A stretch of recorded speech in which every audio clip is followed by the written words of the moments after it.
So once upon a time, there was a doll named Annabelle that was a favorite doll of its owner, 28-year-old nurse in Hartford, Connecticut.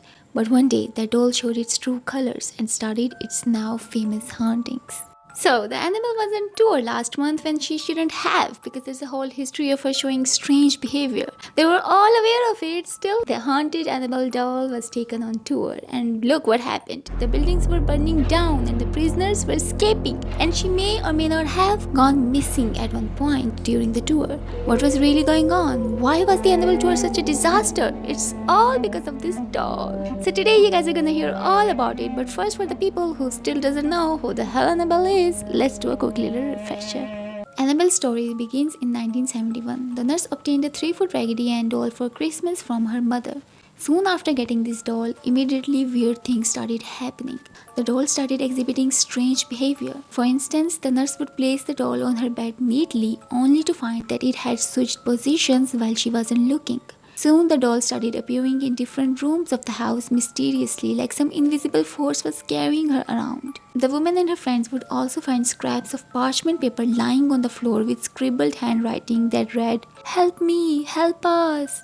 It was particularly strange because the woman didn't have any parchment paper in her home at that time. So where were these notes even coming from?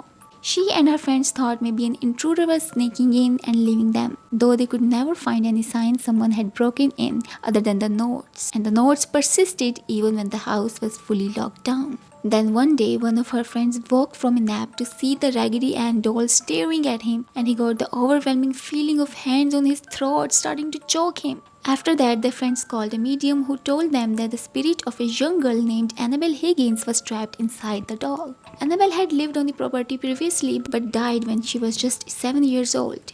They were told that this young girl just wanted to be loved and they could give her permission to stay inside the doll, which they did. And that made things much worse. After that, she started treating it like an actual living child. She bought it toys, clothes, jewelry, and candy.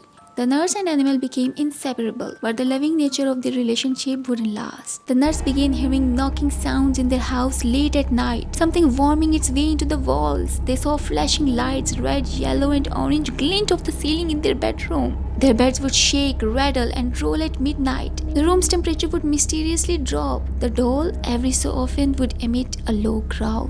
Eventually, the paranormal investigators Ed and Lorraine Warren came to investigate. Upon their investigation, it's now believed that that was not the spirit of a young girl inside the doll, but in fact something much more sinister. And by inviting it to inhabit the doll, it was basically given permission to stay. The Warrens decided it was best to lock her up as the demon inside was too strong to be exorcised. So they kept her locked in a glass case inside their Museum of Haunted Objects in Monroe, Connecticut.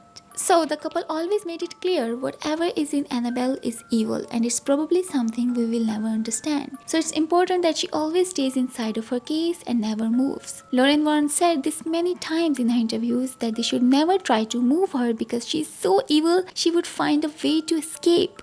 And what happened? She escaped during the tour. Later they told us she was never missing, but who knows? And even there has been many stories of people that have not listened to this sign. It says, "Positively do not touch." And literally, like that day, they gone home and got into a car accident. Or other people took a photo of her and then they also were found, in a really bad state. So now, after all these hauntings, they took her on tour. It was organized by the New England Society for Psychic Research, NESPR, aims to provide paranormal enthusiasts and horror fans with a chance to see the doll outside the now closed Warren Occult Museum.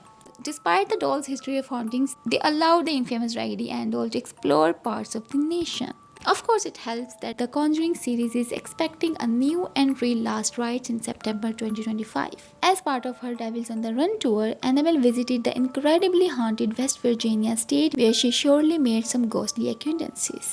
Then she made her big debut in New Orleans, and it was here where the doll seemed to showcase the true power.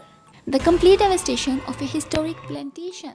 This mansion was about 53,000 square feet with 64 rooms and it burns down after Annabelle's visit. But wait a second, that's not the only weird thing that happened over there. 10 inmates escaped shortly after from Orleans Parish Prison. They escaped from a wall behind the toilet. This prison breakout left the city at unease. Of these incidents, Norway wasn't the only fire to have suspicious ties to Annabelle's visit. The home was built on the site where Mary Levieux once lived. She was the legendary voodoo queen of New Orleans.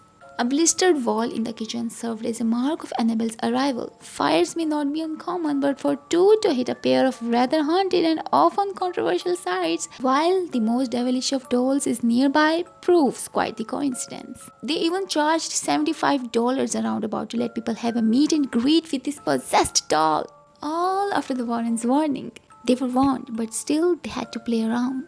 But wait, the tour is far from over. Annabelle does have some more stops this year. She will be at an orphanage in Gettysburg, Pennsylvania from July 11th to July 13th. And then she is going to be in Rock Island, Illinois from October 4th through October 5th. And after that, I believe she is ending her tour at Scarefest in Lexington, Kentucky, October 17th through 19th. Just in time for spooky season. So will this also be a disaster?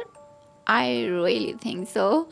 Anyways guys, thank you so much for watching this video. If you enjoyed and agree that Annabelle cursed the tour, like this video and subscribe to the channel. See you guys in the next video. Bye.